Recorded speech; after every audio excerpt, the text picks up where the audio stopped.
আন-নাযরু ফি গায়াতিল মাকসুদ ফি ইসতিদাতিল ইয়াহুদ নামক গ্রন্থের মধ্যে উল্লেখ আছে, এবং কোরআনের এক ব্যতিক্রমধর্মী তাফসীরুল কোরআন এর তাফসীর গ্রন্থ সাফওয়াতুত তাফাসিরের ২য় নম্বর খণ্ডে উল্লেখ আছে, এবং আল্লামা মুফতি শফি রহমাতুল্লাহি আলাইহি তাফসীরে মারিফুল কোরআনের মধ্যেও ঘটনাটার আংশিক উল্লেখ আছে।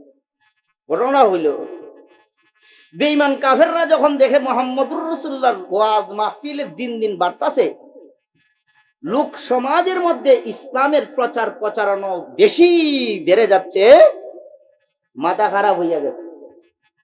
সমস্ত আরব দুনিয়ার সর্বোচ্চ পর্যায়ের বেঈমান কাফেরের নেতারা সর্বোচ্চ আদালত ওয়ার্ল্ড সুপ্রিম কোর্ট দারুন নাদওয়াতে কইল, হইয়া পরামর্শ করলো মুহাম্মদকে দমন ব্যবস্থা কি করা যায়। সিদ্ধান্ত করলো মুহাম্মদকে এমন কিছু প্রশ্ন করা হবে যেই প্রশ্নের জবাব মুহাম্মদ দিবে দূরের কথা, মুহাম্মদের বাপ দাদা ১৪ সিঁড়ি কবর থেকে আইসা দেওয়া সম্ভব না। এমন প্রশ্নগুলা করব, আর প্রশ্নের জবাব না দিতে পারলে মুহাম্মদের সমস্ত নবুয়তের ইসলামের মিশন ভীষণ বন্ধ করে ফেলবে। কি প্রশ্ন হইতে পারে ভালো করে বুঝছেন? পৃথিবীর সর্বোচ্চ পর্যায়ের ওই সময়ে জ্ঞানী গুণী এবং নেতৃস্থানীয়দের ৭২ জন শীর্ষস্থানীয় বুদ্ধিজীবী নেতা ক্ষমতাধর লোক এক হইয়া রসুলের এক মাহফিল গিয়া গ্রাউ করছে। রসুল বয়ান করতেছেন সাহাবাদের সামনে, চতুর্দিকে রসুলের মাহফিল গ্রাউ করে বলে, মুহাম্মদ, আজকের দিনে তোমাকে এমন কিছু প্রশ্ন করা হবে, এই প্রশ্নগুলোর সঠিক জবাব দিতে পারলে কিয়ামত পর্যন্ত আমাদের সমাজে তোমার ইসলাম এবং কোরআনের দাওয়াত চলতে বাধা থাকবে না, তোমার প্রতিও কোনো বাধা থাকবে না, তোমার ধর্মনীতি গ্রহণ করেছে এদের প্রতিও আমাদের কোনো রকমের বিদ্বেষ থাকবে না। আর যদি জবাব না দিতে পারো, আজ থেকে তোমার মসজিদে আমরা তালা ঝুলাইয়া দিব, তোমার মাদ্রাসায় আমরা শিলগালা করে ফেলবো, তোমার দাওয়াতে তাবলীগ আমাদের সমাজে নিষিদ্ধ ঘোষিত করব, তোমার কোরআনের দাওয়াতে তাবলীগের বিশেষ শাখা তাফসীরুল কোরআন মাহফিল ওয়াজ মাহফিল বন্ধ করে ফেলবো, এমনকি তুমি মুহাম্মদকে খানায়ে কাবার সামনে ফাঁসির কাষ্ঠ নির্মাণ করে ফাঁসিতে উঠাইয়া তোমাকে আমরা শুলিতে জুড়াইয়া হত্যা করব। রাসূল বললেন, বলো তোমাদের এমন কি প্রশ্ন? তারা বলল, মুহাম্মদ, বর্তমান আরব দুনিয়ার সর্বোচ্চ পর্যায়ের ধন সম্পদের মালিক, এর চেয়ে বড় ধনী আর কেউ নাই। বর্তমান আরব দুনিয়ার সর্বোচ্চ পর্যায়ের অস্ত্র সম্পদের মালিক, এর উপরে কারো অস্ত্র নাই। বর্তমান আরব দুনিয়ার সর্বোচ্চ পর্যায়ের জনবলের মালিক, জনগণ তার পক্ষে, এর চেয়ে বেশি জনগণের সাপোর্ট কারো নাই। বর্তমান আরব দুনিয়ার সর্বোচ্চ পর্যায়ের ক্ষমতা, সম্মানী চেয়ার, নেতৃত্বের মালিক, এর চেয়ে বড় নেতা নাই। বুঝতেছেন? বুঝেননি? এর চেয়ে বড় নেতা নাই। এই লোকটার জন্ম নিয়ে আমাদের আরব দুনিয়া দুই ভাগে বিভক্ত যুগ যুগ ধরে।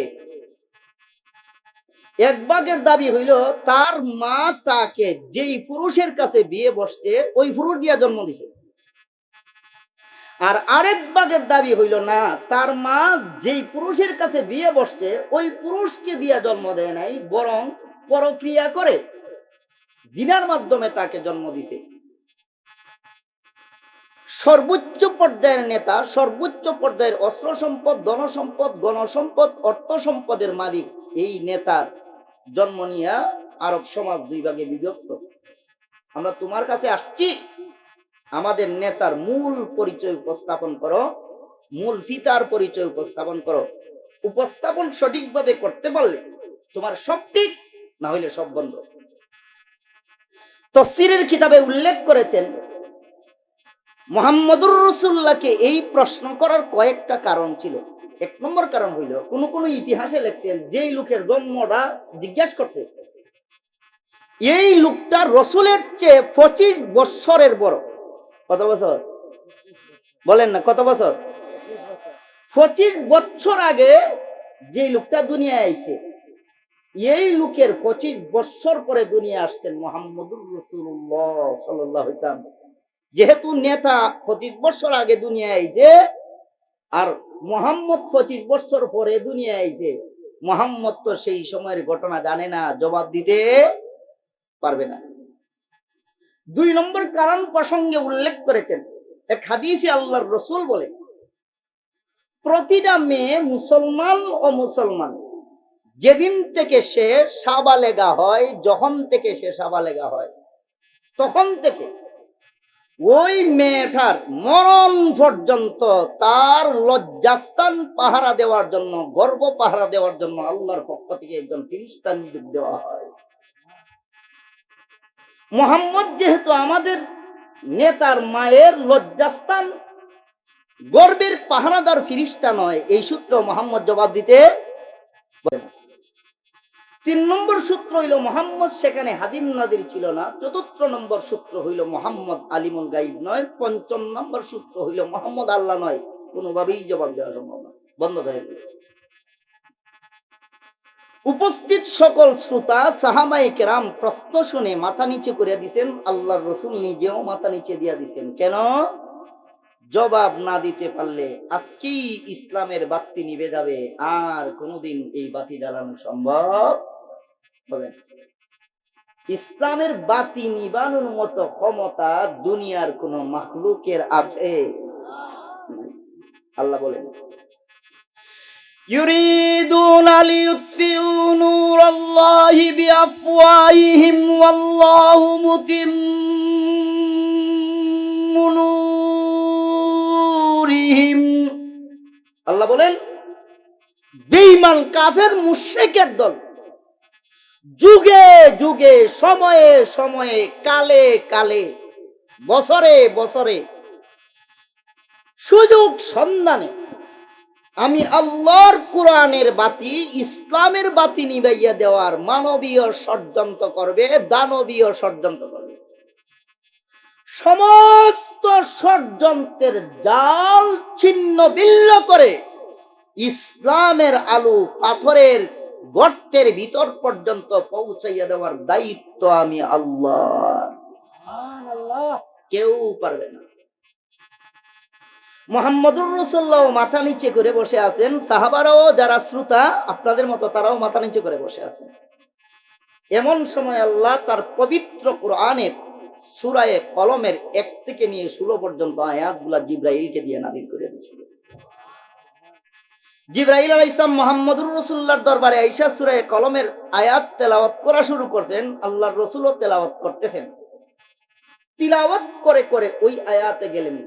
আয়াতটা হলো, আল্লাহ বলেন, উতুল্লিম বাদা যালিকা যানিম।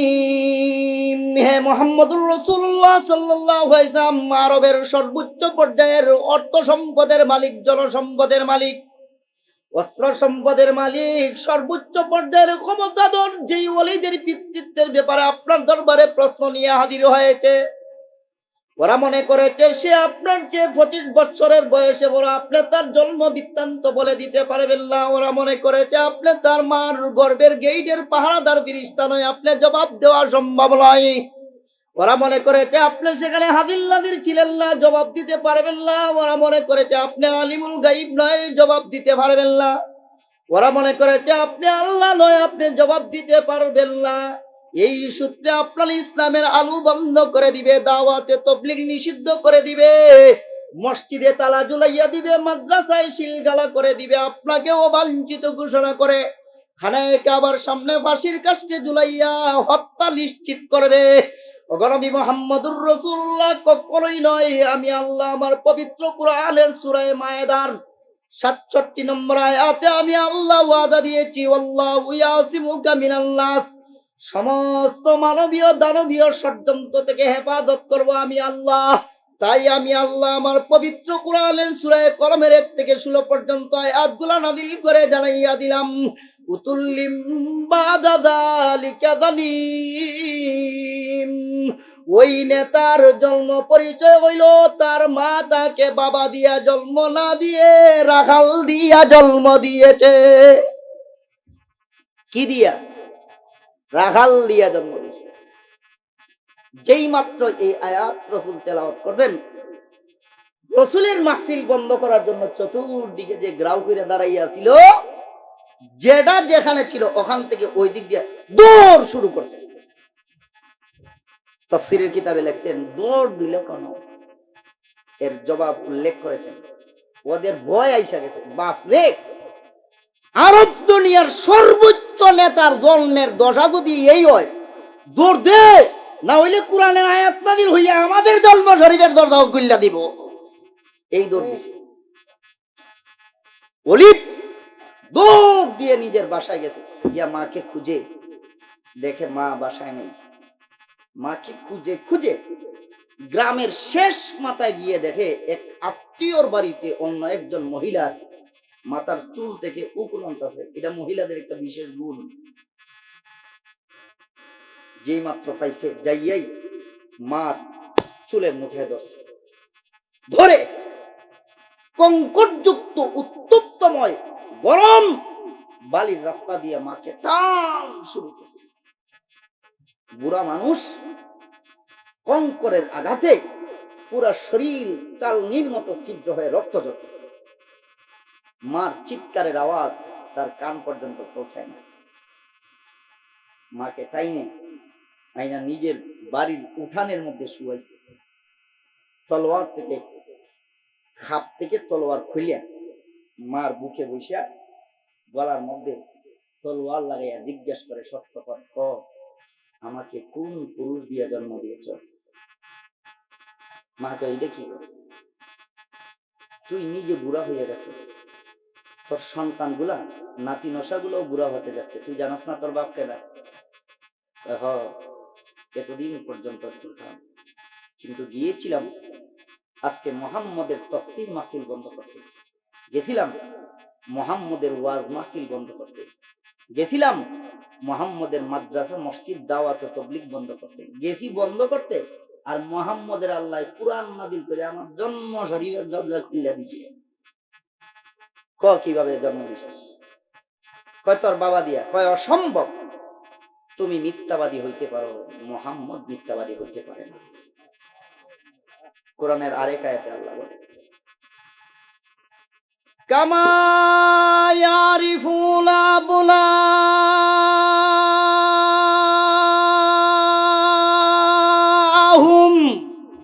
হে মুহাম্মদুর রাসূলুল্লাহ সাল্লাল্লাহু আলাইহি ওয়াসাল্লাম, বেঈমান কাফেররা নিজের ঔরসের বাচ্চাটাকে শতভাগ নিশ্চয়তায় বিশ্বাস করতে পারে না। কি জানি বউ অন্য পুরুষের পানি দিয়া স্বামীর নামে চালাই দিছে কিনা। তবে আপনি যে শেষ নবী, এই ব্যাপারে বিন্দু মাত্র তারা সন্দেহ করে না। সত্য করে কয়টি সত্যি কথা তোর বাপ দিয়া কয় অসম্ভব। তুমি লক্ষ কোটি বার মিথ্যাবাদী হতে পারো, একটা মুহূর্তের জন্য মুহাম্মদ মিথ্যাবাদী হতে পারে না। আরেক আয়াতে আল্লাহ বলে, মা ইয়ানতিকু আনিল হাওয়া ইন হুয়া ইল্লা ওয়াহয়ুন ইউহা। এই মর্মে এক কবি বলে, মোহাম্মদ হরগিজ না গুফতা তা না গুফতা জিবরাইল, জিবরাইল হরগিজ না গুফতা তা না গুফতা রব্বে জলিল। মুহাম্মদুর রাসূলুল্লাহ ততক্ষণ পর্যন্ত কোনো কথা বলেন না, ওই কথাটা জিবরাইল আমিন যতক্ষণ পর্যন্ত আয়েশা না বলেন, আর জিবরাইল আমিন ও রাসূলের কাছে আয়েশা ওই কথাটা ততক্ষণ পর্যন্ত বলেন না যতক্ষণ পর্যন্ত রব্বে জলিল স্বয়ং আল্লাহ না বলে দেন। বলো, সত্য বলো, না হয় তলোয়ার দিয়ে এক্ষণ মাথা দ্বিখণ্ডিত করে ফেলবো, শরীর থেকে আলাদা করে ফেলবো। তখন মায় কয়, পুত্রে যদি হাসা কথা কই তো কি করবা? সত্য কথা বললে তোমাকে আমি ছেড়ে দেব, আর যদি সত্য কথা না বলো তোমাকে জবাই করব, কারণ তুমি মিথ্যাবাদী। মুহাম্মদ এবং তার আল্লাহ মহা সত্য। মা বলে, আচ্ছা পুত, তুমি আমার বুক থেকে নামো। নামছে, একটু দূরে দাঁড়াও। দূরে দাঁড়াইছে, তলোয়ারটা খাপের মধ্যে আবার ঢুকাও। ঢুকেছে, মা উঠে বসছে, এসে বলতেছে, আমি ছিলাম আরবের সবচাইতে বেশি সুন্দরী মহিলা। যৌবন আমার গায়ে আসা মাত্র আমার পুরা শরীর যৌবনের আলোতে এমন ভাবে ঝলমল করছিল। আরবের এলিট পার্সন পরিবার থেকে আমার বিয়ের প্রস্তাব আসতেছিল। আমি আমার রূপে যে কোনো পরিবারের প্রস্তাব গ্রহণ করতে ছিলাম না। এক পর্যায়ে জর্ডানের প্রিন্সের পক্ষ থেকে আমার বিয়ের প্রস্তাব আসলো,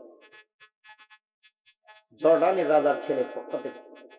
এখন তো আমি রাজরানী হয়ে যাব, এই তামান্নায় আমি বিয়েতে রাজি হয়ে গেলাম। আমার আব্বাও রাজি হয়ে গেলেন। দিন তারিখ ঠিক। ওই সময় আরবের সর্বোচ্চ পর্যায়ের দুইটা আন্তর্জাতিক বাণিজ্য মেলা হয়েছে। এগুলো সব তাফসীর, হাদিস এবং তারিখাতে উল্লেখ আছে।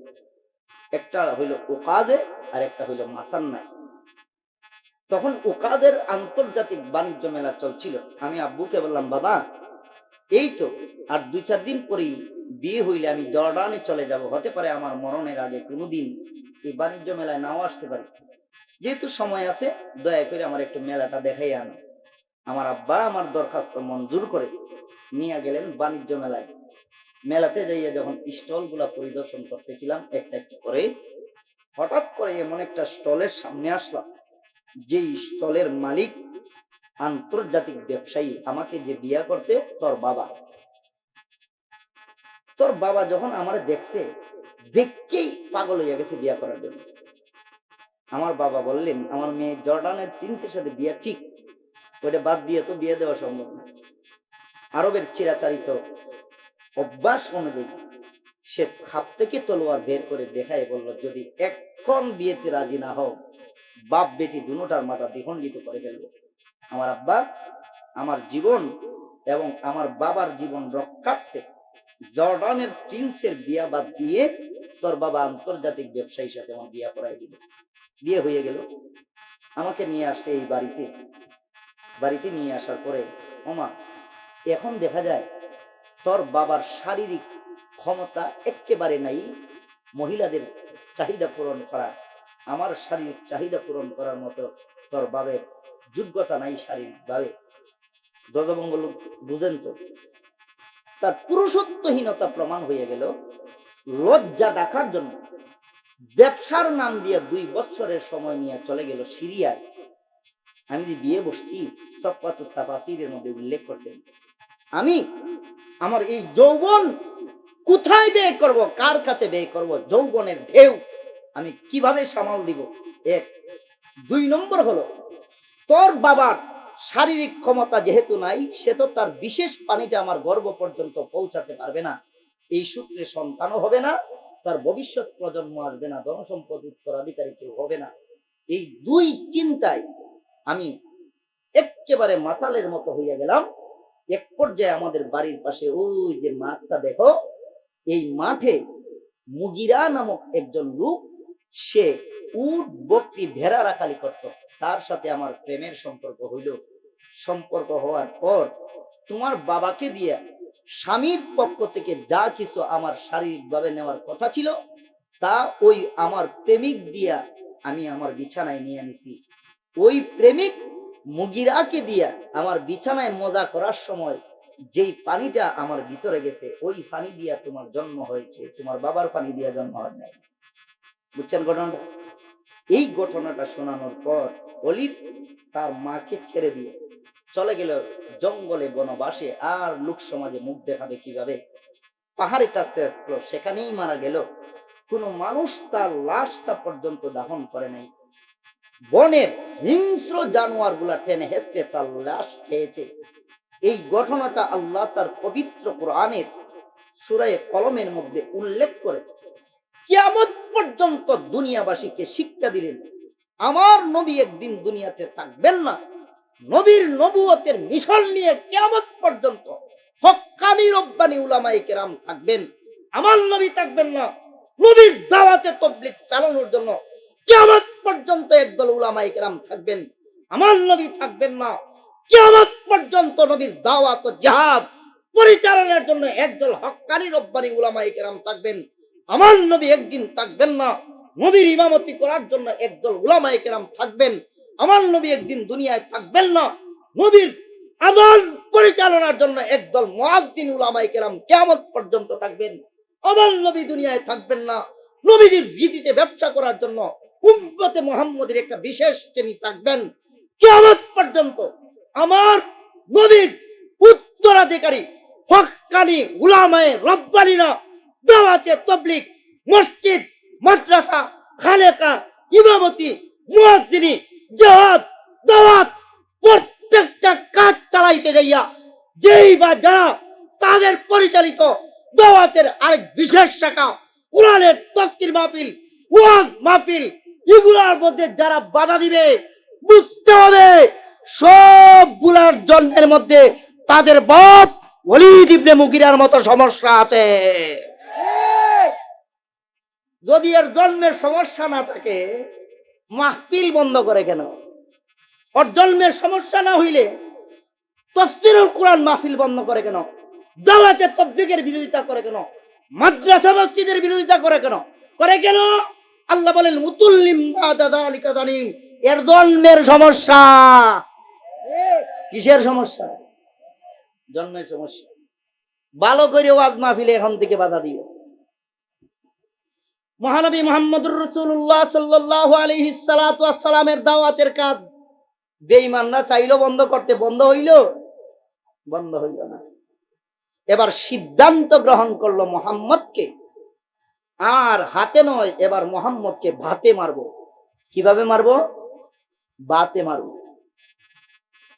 মহানবী মুহাম্মদুর রাসূলুল্লাহ সাল্লাল্লাহু আলাইহি ওয়াসাল্লামকে, সাহাবায়ে কেরামকে, এইভাবে যারা গণসাধারণ মুমিন মুসলমান ছিলেন এদেরকে, এবং রসুলের নবুয়তের মিশনের কাজ চলতে যাইয়া তখনও মুসলমান হয় নাই কিন্তু সহযোগিতা করত, এই সমস্ত লোকদেরকে দুই পাহাড়ের মাঝখানে রসুল সহ অবরোধ করলো, জেলের ভিতরে ঢুকাইল 3 বছর পর্যন্ত।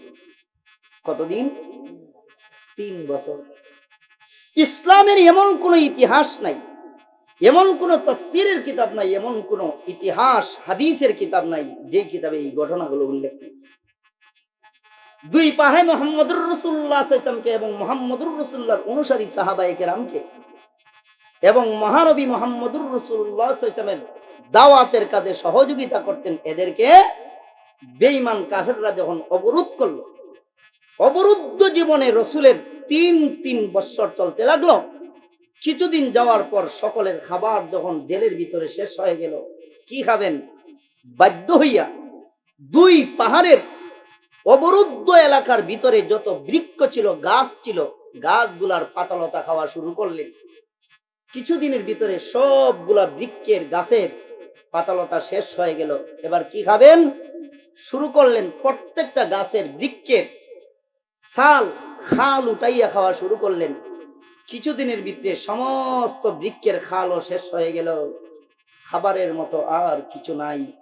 অবস্থা এমন হইল, জেলের ভিতরে যেই সমস্ত মেয়েরা, মুসলমান মেয়েরা সন্তান প্রসব করেছিলেন, খাবারের অভাবে গর্ভের সন্তান গুলা প্রসব পরবর্তী সময়ে তাদের বুকের দুধ পান ব্যবস্থা বন্ধ হয়ে গেল। যেই সমস্ত মুসলমান মেয়েরা গর্ভে বাচ্চা ধারণ করেছিলেন, খাবারের অভাবে গর্ভের বাচ্চাগুলা নষ্ট হয়ে গেল। এই অবস্থায় মুসলমান ছোট্ট ছোট্ট বাচ্চা এবং নারীদের কান্নায় যখন আকাশ বাতাস ভারী হয়ে গেল, আল্লাহ সাথে সাথে তার পবিত্র কোরআনে সূরা হিজরের 93 থেকে নিয়ে 99 নম্বর পর্যন্ত আয়াতগুলা নাযিল করে আল্লাহ জানাইয়া দিলেন, ফাসদা বিমা তুমার ওয়ারিদ আনিল মুশরিকিনা ইল্লা কাফাইনাকাল মুস্তাহদিন। হে মুহাম্মদুর রাসূলুল্লাহ সাল্লাল্লাহু আলাইহি ওয়াসাল্লাম, দাওয়াতে তাবলীগের অপরাধে, মাদ্রাসার কোরআন শিক্ষা দেওয়ার অপরাধে আর কোরআন শিক্ষা নেওয়ার অপরাধে আপনি এবং আপনার অনুসারী মুমিন মুসলমান এবং আপনার নবুয়তের মিশন চালানোতে সহযোগিতা করে অমুসলমানদেরকে বেঈমান কাফেররা 3 বছর পর্যন্ত দুই পাহাড়ের মাঝখানে অবরোধ করে শিয়াবে আবু তালেবে জুলুম নির্যাতনের যে স্টিম রুলার পরিচালনা করেছে, সবগুলা আমি আল্লাহ দেখে সকলকে তাদের পরীক্ষায় সর্বোচ্চ নম্বরে পাস করে দিয়েছি। আর ঘোষণা দিলাম, আজ থেকে আপনি অবরোধ ভঙ্গ করুন, আপনার জেল জীবন ভঙ্গ করে রাস্তায়, হাটে, বাজারে, দোকানে, মুকানে, ঘরে ঘরে, গেইটে গেইটে যাইয়া আমি আল্লাহর কোরআনের দাওয়াত দিতে থাকুন। যেই বা যারা আপনার কোরআনের দাওয়াতের বিরোধিতা করবে, এদেরকে শায়েস্তা করার জন্য আমি আল্লাহই যথেষ্ট হয়ে গেলাম। তখন মহানবী মুহাম্মদুর রাসূলুল্লাহ সাল্লাল্লাহু আলাইহি সাল্লাতু ওয়াসসালাম তার উপস্থিত হযরত কারাবরণের সাহাবায়ে কেরাম রাদিয়াল্লাহু তাআলা আজমাইনকে লক্ষ্য করে বলেন, এখন বুঝেন কথাগুলো। রাসূল কারা জীবনের সাহাবাদের লক্ষ্য করে বললেন, হে আমার সাহাবারা, আল্লাহ কোরআনের কয়েকটা আয়াতে ঘোষণা করেছেন আল্লাহ আমাকে কিয়ামত পর্যন্ত সমস্ত জগতের নবী বানাইয়া পাঠাইছেন, কিন্তু কিয়ামত পর্যন্ত দুনিয়ার হায়াত আল্লাহ আমাকে দেন নাই। যেইভাবে আল্লাহ আমাকে বিশ্ব নবী বানাইছেন, এইভাবে আমার প্রতি ঈমান আনার কারণে তোমাদেরকে আল্লাহ বিশ্ব নবীর বিশ্ব উম্মত বানাইয়া পাঠাইছেন। একটাই ব্যবধান, আমি হইলাম নবী, তোমরা হইলা আমার উম্মত। নবী হওয়ার কারণে যেইভাবে কোরআনের দাওয়াত প্রচার প্রসার করা আমার নবীর দায়িত্ব, আমার উম্মত হওয়ার কারণে একই দায়িত্ব তোমাদের। সুতরাং শুধুমাত্র মক্কায় তাইকা জুলুম নির্যাতন সহ্য করলে চলবে না, দেশ দেশান্তরে যাইয়া আমি রসুলের পক্ষ থেকে আল্লাহর কোরআনের দাওয়াত দেওয়ার জন্য কে কে প্রস্তুত আছো দাঁড়াও। রসুলের এই কথায় অবরুদ্ধ জীবনে 4 জন সাহাবা এবং রসুলের আপন দুধ মামা হযরত আবু ওয়াক্কাস মালিক ইবনে ওয়াহাব রাদিয়াল্লাহু তাআলা দাঁড়াইয়া বললেন, লাব্বাইক ওয়া সাদাইক ফিদাকা আবি ওয়া উম্মি ইয়া রাসূলুল্লাহ। ওগো আল্লাহর রাসূল, আমরা উপস্থিত মরণ পর্যন্ত আমাদের আপনার মজলিস থেকে আমাদের হায়াত আর মরণ হাতে নিয়ে যাব, দেশ দেশান্তরে যাইয়া আপনার পক্ষ থেকে দাওয়াতের তাবলীগের কাজ করব, দাওয়াতের কাজ করব। আমরা প্রতিশ্রুতি গ্রহণ করলাম। আল্লাহর রাসূল নিজের মামা আবু ওয়াক্কাস মালিক ইবনে ওয়াহাবকে আমির বানাইয়া, বাকি 4 জনকে মামুর বানাইয়া এক জামাত বানাইয়া মুহাম্মদুর রাসূলুল্লাহ সাল্লাল্লাহু আলাইহি ওয়াসাল্লাম পাঠাইলেন পরদেশে, ইথিওপিয়ায়, হাবশায়, যেই দেশের 100 জনের মধ্যে 100 জন ধর্ম বিশ্বাসে খ্রিস্টান। সেখানে রসুলের মামা তাদেরকে নিয়ে 2 বছর পর্যন্ত দাওয়াত দিলেন।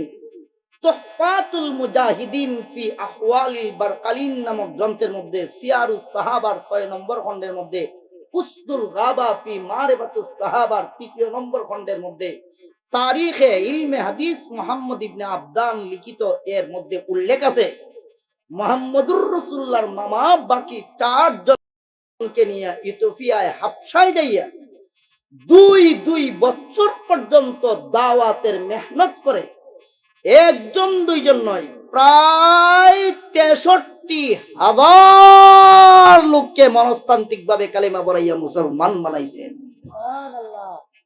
2 বছর পরে মুহাম্মদুর রাসূলুল্লাহ সাল্লাল্লাহু আলাইহি ওয়াসাল্লাম তার আপন চাচাতো ভাই হযরত জাফর ইবনে আবু তালেবকে দিয়া 80-এরও অধিক নারী পুরুষের এক জামাত দিয়ে পাঠাইলেন।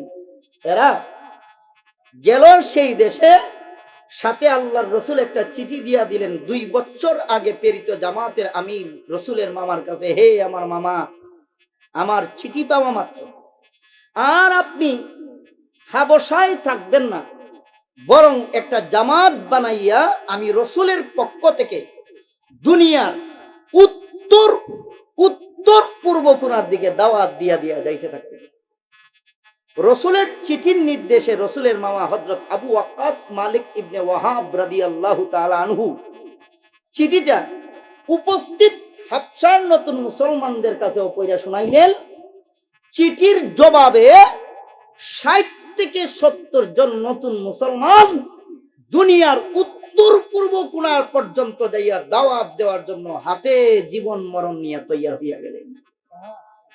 এদেরকে নিয়ে 617 খ্রিস্টাব্দে হাবশা নৌবন্দর থেকে আরব সাগরের তীরে তীরে দাওয়াত দিয়ে আসতে থাকলেন। আইসা সামনে দুইটা সাগর পাইলেন, একটা হলো আরব মহাসাগর, আরেকটা হলো ভারত মহাসাগর। দুই সাগর ফাড়ি দিবেন কি দিয়া? পূর্বে উল্লেখিত ঐতিহাসিকরা উল্লেখ করেছেন মুহাম্মদুর রাসূলুল্লাহ সাল্লাল্লাহু আলাইহি ওয়াসাল্লাম তার মামা আবু ওয়াক্কাস মালিক ইবনে ওয়াহাব রাদিয়াল্লাহু তাআলা আনহু তার সকল সাথীদেরকে নিয়ে নামাজে দাঁড়াইলেন। নামাজে দাঁড়াইলেন আগে ভালো করে বুঝেন, এই কথা না বুঝলে আপনাদের যে মর্যাদা মদিনার মানুষের মতো দুই একটা বিষয় ছাড়া এটা বুঝবেন না। বুঝতেছেন? বুঝতেছেন? বুঝেন। রসুলের মামা উপস্থিত সকল সাথীদেরকে বললেন, আমরা নামাজে দাঁড়াবো, 2 রাকাত নামাজ পড়বো, তবে নামাজটা আমরা পড়বো অন্যান্য নামাজের মতো নয়, এর ব্যতিক্রম। নামাজে তোমরা আল্লাহু আকবারের পরে সবাই চোখ বুজে দাঁড়াবে। 2 রাকাত নামাজ শেষ করে আমি যখন সালাম ফিরাবো তখন চোখ খুলবে, এর আগে চোখ খুলবে না। সবাই নামাজে দাঁড়াইলেন। নামাজরত অবস্থায় রসুলের মামা হযরত আবু ওয়াক্কাস মালিক ইবনে ওয়াহাব রাদিয়াল্লাহু তাআলা দোয়া শুরু করলেন, ইয়া আযীযু ইয়া কারীমু ইয়া হালিমু আজিরনা, হে মহাপরাক্রমশালী আল্লাহ, হে মহাদয়াময় আল্লাহ, হে অস্তিত্বহীনকে অস্তিত্ব দেনেওয়ালা আল্লাহ, হে অবাস্তবতাকে বাস্তবতায় রূপ দেনেওয়ালা আল্লাহ, আপনার নবী মুহাম্মদুর রাসূলুল্লাহর প্রতিনিধি হইয়া দুনিয়ার উত্তর পূর্ব কোণার দিকে দাওয়াত দিয়া দিয়া শেষ প্রান্তে যেতে চাই। যাওয়ার ব্যবস্থা নাই, সাগর 2টা পড়ে গেছে, সাগর পাড়ি দেওয়ার ব্যবস্থা নাই। নামাজে দাঁড়াইলাম, নামাজের মাধ্যমে সাহায্য চাই। 2 রাকাত নামাজে এই দোয়া করে করে 2 রাকাত নামাজের সালাম ফিরাইয়া দেখেন 2 রাকাত নামাজের ভিতরে 2 সাগর পাড়ি দিয়ে আমাদের ভারতের কেরালা নৌবন্দরে চলে এসেছে। কয় রাকাত নামাজে? 2 রাকাত নামাজে। তৎকালীন সময়ে কেরালার রাজার নাম ছিল রাজা চেরুমন পেরুমল। রাজা চেরুমল পেরুমালের কাছে দাওয়াত উপস্থাপন করলেন।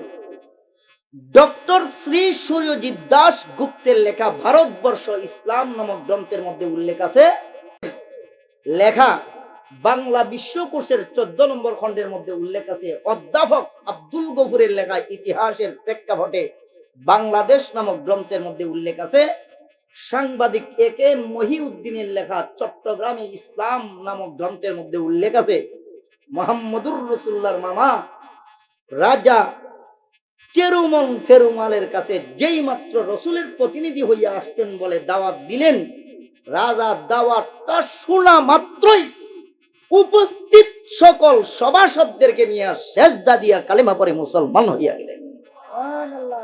এরপরে রাজায় তলোয়ার, ফান, আতর, আদা, তলোয়ার, পান, আতর, আদা, এই 4টা জিনিস হাদিয়া সহ নিজের রাজ্য ক্ষমতা ছেড়ে দিয়ে চলে গেলেন মক্কায় মুহাম্মদুর রাসূলুল্লাহ সাল্লাল্লাহু আলাইহি ওয়াসাল্লাম বাস্তবে রসুলের সাহচর্য গ্রহণ করার জন্য। সেখানে যাইয়া দীর্ঘদিন পর্যন্ত দিন শিখে দেশে আইসে আর রাজত্ব ক্ষমতা গ্রহণ করেন নাই। অপরদিকে মুহাম্মদুর রাসূলুল্লাহর মামা 2 বছরে দাওয়াত দিয়া পুরো ভারতে ইমানের জোয়ার উঠাইয়া দিয়েছেন। সুবহানাল্লাহ। এরপরে ভারত বাংলাদেশের মাঝখানে একটা সাগর, এটাকে বঙ্গোপসাগর বলা হয়। একইভাবে 2 রাকাত নামাজের মাধ্যমে বঙ্গোপসাগর পাড়ি দিয়া আসলেন বাংলাদেশে। বাংলাদেশে আইসা বৃহত্তর চট্টগ্রাম দাওয়াত দিয়া নোয়াখালীর ফেনী কুমিল্লা হইয়া তার জামাতটা নিয়ে ঢাকার, বর্তমান ঢাকার কাশপুর এর সোনারগাঁ পর্যন্ত আসলেন। এখানে এসে তার জামাতটাকে 2 ভাগে বিভক্ত করলেন, এক ভাগকে পাঠাইয়া দিলেন ঢাকার মধ্যবর্তী হইয়া এরা সৈয়দপুর, দিনাজপুর, রংপুর বৃহত্তর উত্তরবঙ্গ দাওয়াত দিল। আজও রসুলের সাহাবারা যেই লাঠি, যে লুঠাগুলা ব্যবহার করেছিলেন আমি সচক্ষে দেখেছি, রংপুরের জাদুঘরে আজও সংরক্ষিত আছে। সেই জামাতের আরেকটা অংশ বৃহত্তর চট্টগ্রাম অঞ্চল দাওয়াত দিয়া চলে গেল কোথায়? এরা মালয় মালাক্কা হইয়া চীন সাগর ফাড়ি দিয়া চলে গেল। আজও চীনের আবু ওয়াক্কাস মসজিদের নৌবন্দরের কাছে তার মাজার মোবারক সংরক্ষিত আছে। পৃথিবীর ইতিহাস খুঁজলে ঘাটলে দেখা যায় মুহাম্মদুর রাসূলুল্লাহ সাল্লাল্লাহু আলাইহি ওয়াসাল্লামের মামা এবং তার সাহাবাদের এই জামাত বাংলাদেশ তখন সময় বৃহত্তর সিলেট অঞ্চলটা তখন এই পূর্ব পাকিস্তান এর অংশ ছিল না। এই অংশ তখন সময় ওই রসুলের মামার প্রথম যেখানে নেমেছেন এই অংশের সাথে মিলিত অংশ ছিল কেরালা, আসাম। এই অংশ পাশাপাশি অংশ থাকায় সর্বপ্রথম মুহাম্মদুর রাসূলুল্লাহর মামার দাওয়াতে যারা ইসলাম গ্রহণ করেছিল তারা ছিল আপনাদের পূর্বপুরুষ মুমিন মুসলমানের দল। এরপরে মুহাম্মদুর রাসূলুল্লাহ সাল্লাল্লাহু আলাইহি ওয়াসাল্লাম সশরীরে পৃথিবীর মুসলিম অমুসলিম সকল ঐতিহাসিক, সকল মুফাসসির, সকল মুহাদ্দিসিনদের ভাষ্য অনুযায়ী মুহাম্মদুর রাসূলুল্লাহ সশরীরে হিজরত করে মক্কা থেকে ইয়াসরিবে যাইয়া ইয়াসরিবকে মদিনাতুল মুনাওয়ারা মদিনাতুর রাসূল বানাইলেন 622 খ্রিস্টাব্দে। আর পূর্ব এই সিলেটে এবং আসাম কেরালা সহ এই অঞ্চলে মুহাম্মদুর রাসূলুল্লাহর মামার জামাতটা আসলো 621 খ্রিস্টাব্দে। কত খ্রিস্টাব্দে? 600 বলেন না, 621 খ্রিস্টাব্দে। পৃথিবীর ইতিহাস মন্থন করলে দেখা যায় মুহাম্মদুর রাসূলুল্লাহ সাল্লাল্লাহু আলাইহি ওয়াসাল্লাম সশরীরে মদিনাতুল মুনাওয়ারায় যাইয়া ইসলামের দাওয়াত দেওয়ার 1 বছর আগে আপনাদের পূর্বপুরুষরা ইসলাম পাইছিল। আপনারা হইলেন সেই সমস্ত মহাপুরুষদের সন্তান। রাজগড় গোবিন্দর সময় আপনারা মুসলমান নয়, এর চেয়ে আরো 800 বছর আগে মুহাম্মদুর রাসূলুল্লাহ সাল্লাল্লাহু আলাইহি ওয়াসাল্লামের মামার দ্বারা আপনারা মুসলমান। সেই সমস্ত গৌরবান্বিত মুমিন মুসলমানের উত্তরাধিকারী সন্তান আপনারা। এই এলাকার মুমিন মুসলমানের দল, নারী পুরুষের দল। মুহতারাম হাজিরিন, কেন আপনারা মদিনার মানুষের চেয়েও 1 বছর আগে, কেন আপনারা মদিনাতুল মুনাওয়ারার আনসার সাহাবাদের এক বছর আগে, এক বছর আগে আপনারা ইসলাম পাইলেন? কথা বুঝছেন? বুঝেন? 1 বছর আগে মুহাম্মদুর রাসূলুল্লাহ সাল্লাল্লাহু আলাইহি ওয়াসাল্লাম সশরীরে হিজরত করে মদিনাতুল মুনাওয়ারায় গেলেন, যাইয়া ইসলামের সজবানে রাসূল দাওয়াত দিলেন 622 খ্রিস্টাব্দে। আর আপনারা পূর্বপুরুষ এই সিলেটের মানুষের কাছে মুহাম্মদুর রাসূলুল্লাহর মামা তার জামাত নিয়ে আসলেন 621 খ্রিস্টাব্দে। ইতিহাসের সন বিশ্লেষণে বলে মদিনার লোকরা রসুলের সজবানে সশরীরে উপস্থিতির দিন ধর্ম দাওয়াতের কাজে আগে 1 বছর আগে আপনারা কেন ইসলাম পাইলেন? এর 4 কারণ ইতিহাসে উল্লেখ করেছে। 4 কারণের এক কারণ, বৃহত্তর সিলেটের মানুষ মেহমানদারির গুণে গুণান্বিত। বিসমিল্লাহির রহমানির রহিম। কুরআন হাদিসের আলোকে সত্যের সন্ধান। মাহফিল টিভি, সিলেট।